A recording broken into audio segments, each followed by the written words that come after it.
E aí, pessoal, beleza? Minha terceira tentativa de gravar essa aula. Na primeira, a cachorrada da rua aqui ficou louca, as crianças também, as vizinhas também, todo mundo gritando, inferno, né? Na segunda, eu já tinha uns 20 minutos gravado de aula, quando eu vim dar uma olhada aqui no software que eu uso para gravar e eu vi que estava com problema na imagem, eu queria me fincar nas paredes. Agora vamos lá, se der problema, a gente vai com problema mesmo, tá? Então, se der qualquer coisa, eu já peço desculpa antecipadamente, mas não dá para eu tentar gravar isso mais uma vez, tá? Olha só, essa conversa inicial, o propósito dela, na verdade, não é eu estar reclamando das condições aqui de gravar, ou da vizinhança, que é um lixo. É eu falar para ti que a gente está chegando numa parte da trigonometria que talvez ela seja um pouco injustiçada, tá? Ela não é tão difícil quanto parece, só que ela envolve bastante conceito, ela envolve bastante coisa, tá? Então é importante que você siga com uma rotina de estudos de matemática assim bem alinhadinha, tá? Que você não deixe o conteúdo atrasar, porque depois fica muito difícil correr atrás, tá? A gente vai seguir aqui num ritmo um pouquinho acelerado para encerrar logo, para tentar encerrar o mais cedo possível o nosso primeiro livro de matemática. Mas, é claro, respeitando determinados limites, né? Óbvio. E assim, não deixem atrasar o conteúdo. Confiem no que eu estou dizendo, eu sei do que eu estou falando. Vai ser pior, tá? Então vamos lá. A gente chega hoje aí na famosa circunferência trigonométrica ou círculo trigonométrico ou ciclo trigonométrico, que são três nomes diferentes para a mesma coisa, que é uma circunferência no plano cartesiano com centro na origem e raio 1, tá? Tendo raio 1, esse ponto aqui é 1 e 0, esse ponto 0 e 1, aqui menos 1 e 0, aqui 0 e menos 1, que vão ser os extremos da circunferência, os pontos que ela passa nos eixos, tá? O plano cartesiano, a gente já sabe que ele é dividido em 4 quadrantes, né? Porque se o eixo do y é positivo para cima e negativo para baixo, e o eixo do x é positivo para a direita e negativo para a esquerda, a gente divide aqui nesses 4 quadrantes, olha, no primeiro, x positivo e y negativo, que é o que eu pintei em verde. Esse em rosa, que é o segundo quadrante, o x é negativo porque está para a esquerda e o y é positivo porque está para cima, né? O terceiro quadrante, que eu pintei em cinza, o x é negativo e o y é negativo, por quê? Porque está para a esquerda e para baixo. E no quarto quadrante, o x é positivo e o y é negativo. X positivo porque está para a direita e y negativo porque está para baixo. Bom, a gente vai marcar ângulos e arcos aí nessa circunferência e aí a gente vai ter que considerar, a partir de agora, a orientação deles, tá? O que eu quero dizer? Esse ponto aqui, que é aquele ponto 0 e 1, ele vai ser a origem dos arcos. Ele vai ser o começo dos arcos que a gente vai fazer. O sentido positivo, ele segue ali o sentido dos quadrantes, né? Primeiro, segundo, terceiro e quarto. Então, o sentido positivo é o sentido anti-horário, tá? E o sentido negativo é o sentido horário. Eu acho isso sempre uma coisa interessante da gente observar, porque até antes disso, não faria muito sentido a gente falar de um ângulo negativo, né? Porque se eu coloco minhas mãos assim, eu conseguiria colocar o transferidor aqui e medir o ângulo. Agora, se eu inverto a posição delas, eu consigo colocar o transferidor ainda e medir o ângulo, né? Eu coloco o transferidor ali e não vai me aparecer um número negativo. Essa questão de positivo e negativo, ele tem a ver somente com orientação, só se o ângulo está para um lado ou para o outro, tá? E acontece uma coisa semelhante com os números. Quando você pensa na reta numérica, tipo, você tem 1, 2 e 3, menos 1, menos 2, menos 3, o que muda o sinal de um para o outro é simplesmente para que lado ele está do zero, tá? Então eu já fiz aí para ti duas representações na circunferência trigonométrica. Essa em verde aqui, ó, esse arco de π terços radiano associado àquele ângulo de 60 graus, e o arco de menos π terços associado ao ângulo de menos 60 graus. A amplitude desse arco e a amplitude desse arco, ela é a mesma, elas são as mesmas, tá? É o mesmo ângulo, só que esse aqui está para o lado positivo e esse aqui está para o lado negativo, tá? Que é simplesmente uma questão de orientação. Lembrando que essa medida desse raio aqui na circunferência trigonométrica é 1. Agora, quero falar para vocês sobre os arcos de eixo, tá?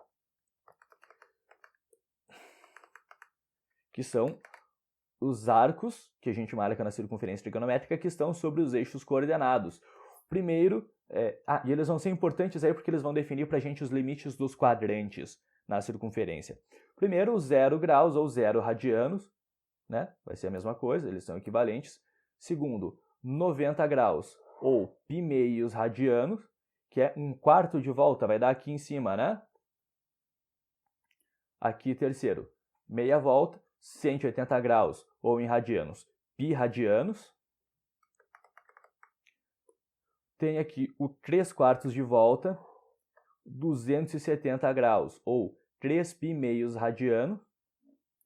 E você percebeu que eles estão de 90 em 90, né? 0, 90, 180, 270. O próximo, obviamente, é o 360 graus. Na forma de radiano, eles estão de π meios em π meios. Se você observar 0, π meios. O π radiano, a gente poderia escrever... Deixa eu dar um zoom aqui para tentar escrever melhor para ti. O π radiano, a gente poderia escrever como 2π meios. Porque 2π meios equivale a π, certo? Então, quando você para pensar agora, ó, você tem 0, π meios, 2π meios, 3π meios, né? E o próximo, óbvio, é o 360 graus. Em radiano, 2π radiano. É interessante a gente notar que o 360 graus, ele coincide com o 0 graus. Eles estão no mesmo ponto, apesar de, obviamente, não serem a mesma coisa. Você tem um ângulo de 0 graus ou você tem um ângulo de 360 graus, aqui você não dá abertura nenhuma, aqui você dá abertura de uma volta inteira, né? Mas, enfim, esses pontos, os arcos de eixo, eles vão ser importantes para nós, porque eles vão remeter a gente aos extremos dos quadrantes. Tá? Então, o primeiro quadrante, que era esse que eu tinha feito em verde, ele vai estar associado a todo o ângulo entre 0 e 90 graus. Lembrando que eles partem sempre aqui do zero. Tá? Então, todo o ângulo entre 0 e 90 graus sempre vai dar aqui no primeiro quadrante. Agora, entre o 90 e o 180, tu sempre vai ter um ângulo aqui no segundo quadrante, né? Entre o 180 e o 270, tu vai estar no terceiro, e entre o 270 e o 360 vai dar um ângulo no quarto quadrante, porque ele vai fazer isso, né? E de modo similar em radiano. Entre 0 e π meios, vai dar sempre aqui no primeiro quadrante, onde é x positivo e y positivo. Agora, se tu fizer um ângulo aqui maior que π meios, mas menor que π, tu vai estar aqui no segundo quadrante, onde é x negativo e y positivo. Tá? Bom, você entendeu, né? O que eu quero dizer aí com esse título? Redução ao primeiro quadrante.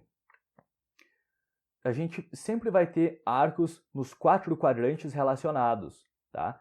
E vai ser importante que a gente consiga relacionar todos eles com o primeiro, projetar do segundo para o primeiro, do terceiro para o primeiro e do quarto para o primeiro, tá? Porque no primeiro ali é onde a gente vai ter eles com mais facilidade, porque são ambos são x positivo e y negativo, tá?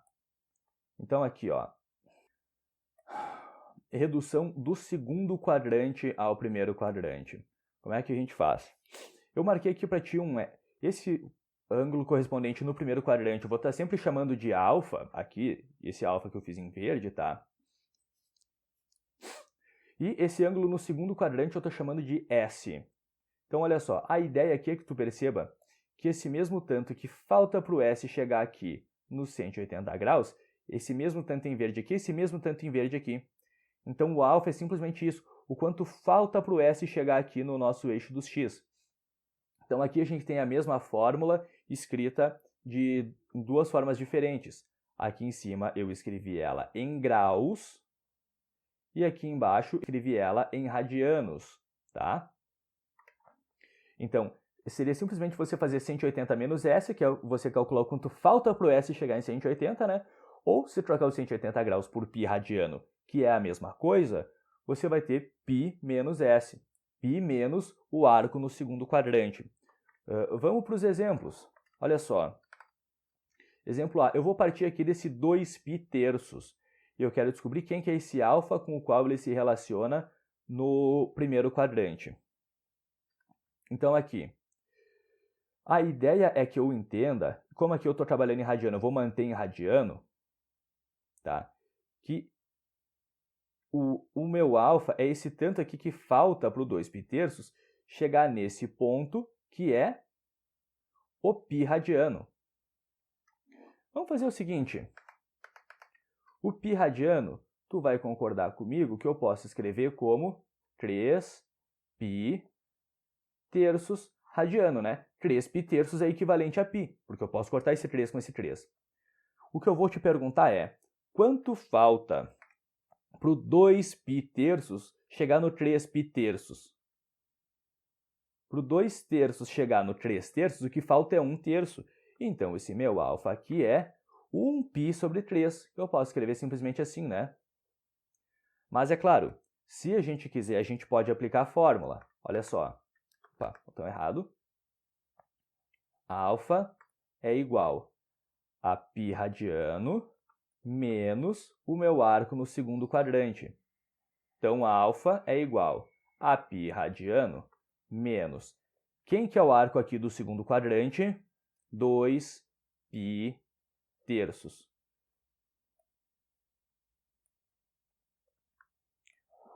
Bom, aqui, como eu tenho uma subtração, eu diria inteiro com fração, mas esse cara aqui não é inteiro, ele é irracional, né? Mas como ele tem denominador 1, eu vou usar um macete que é o seguinte. Eu vou manter esse denominador 3 ali, e para eu saber o numerador, eu vou fazer o seguinte, ó. Eu faço esse 3 vezes aquele π, e o resultado, como aqui é menos, eu tenho que fazer menos 2π. Então vamos lá. 3 vezes π é 3π, menos 2π é 1π. Chega no mesmo valor que a gente tinha feito de cabeça antes, né? Bom, eu vou separar aqui para a gente não estar confundindo uma continha com a outra. Vamos fazer isso aqui em graus e, claro, em graus geralmente é mais simples da gente entender, né? Só que a gente tem que trabalhar com radianos porque tem situações que a gente vai precisar trabalhar com radianos, especificamente lá nas funções trigonométricas, tá? Então, 150 graus aqui no segundo quadrante. Eu quero saber com quem que ele se relaciona no primeiro quadrante. E, aliás, eu já vou explicar para vocês por que eu preciso saber disso. Porque isso vai me permitir depois calcular seno e cosseno de 150 graus. Tá? Bom, eu tenho que pensar no quanto falta para ele chegar... Aqui, que feio ficou, né? Quanto falta para ele chegar nesse ponto aqui, que é os 180 graus. Quanto falta para o 150 chegar no 180 é 30. Portanto, esse alfa tem que ser 30 graus. Tá? Então, eu vou conseguir calcular seno e cosseno e tangente também do 150 a partir do seno, cosseno e tangente do 30. Mas isso é para outra aula. Tá? Então, olha só. É claro, se eu quiser, eu posso usar a fórmula. A alfa, se eu estou trabalhando em graus, ela é 180 menos S. 180 menos o ângulo no segundo quadrante. Tá? Então, a alfa aqui vai ser 180 menos 150. Logo, a alfa aqui seria 30 graus. Tá legal? Então, eu vou voltar o nosso zoom aqui. Não sei se você quer tirar um print disso. E aí a gente vai lá para o terceiro quadrante. Então, aí para a gente fazer redução do terceiro quadrante para o primeiro quadrante, o importante é que você note que esse arco no terceiro quadrante aqui, ele passou dos 180 graus, né? E esse mesmo tanto que ele passou dos 180 é o mesmo tanto que ele, como, por assim dizer, levanta lá no primeiro quadrante, tá? Então, esse alfa no primeiro quadrante corresponde exatamente com esse tanto que ele passa aqui do π radiano. E, bom, de novo a fórmula está aqui de duas formas diferentes, uma em graus e a de baixo em radianos, tá? E aqui, ó, você tem que fazer T menos 180 graus. É basicamente a mesma energia, né, que era essa daqui, que é você pegar a diferença em relação ao 180. Só que como aqui, entre o S e o 180 era maior, tá? Por isso a gente fazia 180 menos S. aqui no terceiro quadrante, o t é maior que o 180, então a gente faz t menos 180. Eu faço o maior menos o menor para ter a diferença entre eles, tá? Vamos para os exemplos. Aqui a gente tem, ó, o 225 graus, eu quero saber quem que ele projeta lá no primeiro quadrante. Quem que é aquele alfa? Então eu tenho que saber o quanto que ele passou do 180, tá? Então assim, o interessante aí é que você note que o quanto o 125 passa do 180 é 40 graus. Então essa medida aqui é 40 graus, então aquele nosso alfa é 40 graus, tá? Ou de maneira, se você quiser seguir a fórmula, o nosso alfa é t menos 180 graus. T, que é o arco no terceiro quadrante, nesse caso é o 225 graus, menos 180 graus. Então, esse nosso alfa é 45 graus. Ops, escrevi errado ali em cima, né? Que vacilo. Não é 40, é 45. Espera aí, vamos arrumar. Aqui, 45 e aqui 45. Perdão. Agora, em radiano, a lógica é a mesma, ó. 7π sextos. Eu quero saber quem que é aquele alfa. Vem cá, tu há de concordar comigo que esse cara aqui, que é o π radiano, o π radiano a gente pode escrever. Como eu estou pensando aqui com denominador 6, eu vou escrever esse π com denominador 6. Ele seria o quê? 6π sobre 6, porque quem manda na fração aqui é o denominador, né? Então aqui, ó, o π, que eu posso escrever como 6π sobre 6, de novo, eu poderia simplificar isso daqui e continuaria sendo π, né? Mas ele passou do 6π sobre 6, ele chegou no 7π sobre 6. Quanto que ele passou? Ele passou 1π sobre 6. Esse alfa aqui, então, é o π sextos, certo? Claro, se você quiser, você pode aplicar a fórmula. O nosso alfa é o arco no terceiro quadrante menos π radiano. Então, quem que vai ser esse alfa? O arco no terceiro quadrante aqui é o 7π sextos menos o π radiano. Então, aqui, de novo, eu vou fazer por aquele bizu. Eu vou manter o denominador ali e vou fazer aqui, ó, 6 vezes menos π, que a gente multiplica, é menos 6π, mais o 7π ali, porque esse 7π está positivo, né? Vai ficar 1π sobre 6. Ou, é claro, se tu quiser fazer 6 vezes π, vai ser 6π, e aí 7π menos 6π é uma interpretação diferente para a mesma coisa. Opa, botou errado. Tá? Agora, feitos os exemplos de redução ao terceiro quadrante, de redução ao primeiro quadrante a partir do terceiro, obviamente você sabe que o próximo é a partir do quarto quadrante, né? Então aqui, ó, no quarto quadrante a gente vai relacionar com o 360 graus, tá? Com o ângulo pleno, com a volta completa. Olha só, o ângulo no quarto quadrante aqui, que por razões óbvias eu estou chamando de Q, o interessante é a gente perceber que esse mesmo tanto que falta para ele chegar numa volta completa, para ele chegar aqui no 2π, é o mesmo tanto que a gente poderia abrir lá em cima, ó. Essa abertura aqui é menos alfa, tá? Então, o nosso alfa é 360 menos Q, o quanto falta para ele chegar no 360, ou na forma de radiano, 2π menos Q. Percebe uma coisa, as três fórmulas, elas se relacionam sempre com o arco no eixo do x. Então, ou é com o 180, ou é com o 360, tá? Vamos para os exemplos. 7π quartos, eu quero saber quem que é esse alfa que ele projeta aqui no primeiro quadrante. Vamos pensar o seguinte, primeiro, eu acho que você está percebendo que para entender de trigonometria é bacana você entender um pouquinho de fração, né?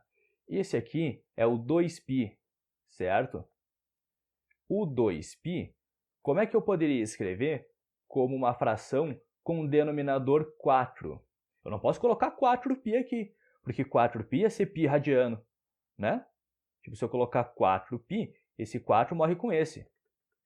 Quem que vai ter que ser esse numerador? 8π.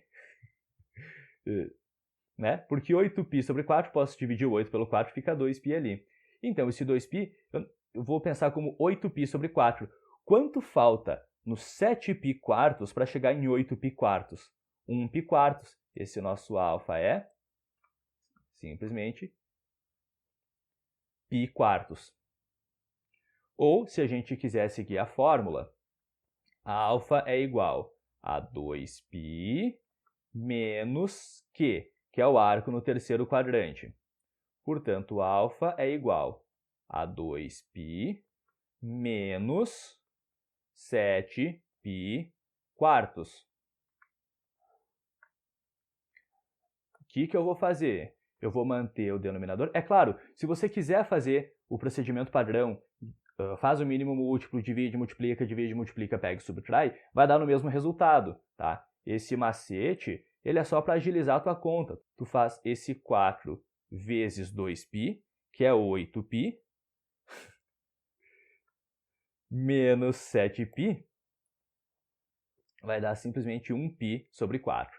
Agora, o outro exemplo, o exemplo em graus, o exemplo da galera, o exemplo que vocês ficam felizes, né? 300 graus. Aí fica fácil, né? Esse alfa aqui é o quanto falta para o 300 chegar aqui no 360, que é esse nosso extremo, né? Quanto falta para o 300 chegar no 360?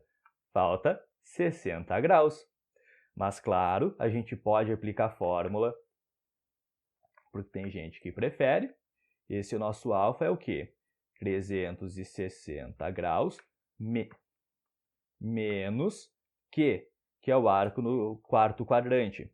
Então, esse nosso alfa é 360 graus menos 300 graus. Então, aquele alfa no primeiro quadrante é 60 graus. Tá legal? Essa aula vai ficando por aqui.